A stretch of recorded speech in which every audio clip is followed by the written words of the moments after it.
forms sa BIR forms na mag-download sa BIR website.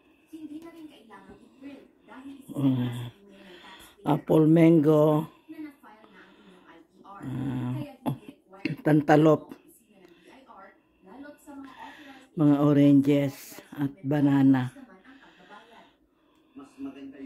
Oranges.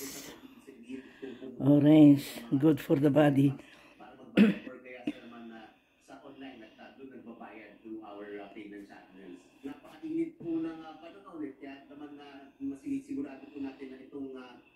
Apple mango, ito ang masarap.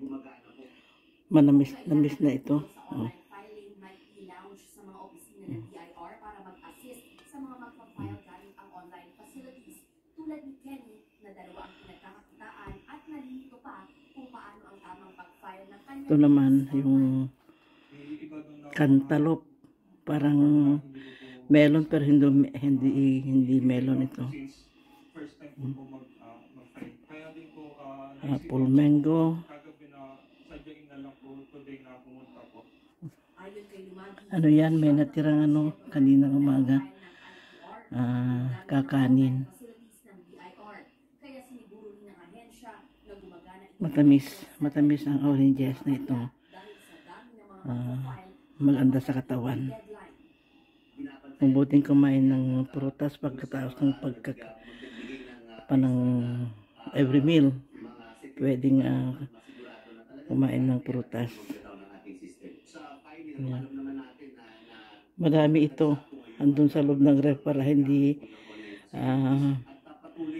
sabay-sabay na mahinog. Ito matigas pa rin pero masarap ito.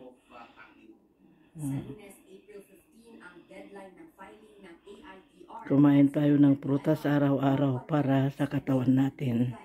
May tax collection target ang BIR na 406 billion pesos ngayong April 2024.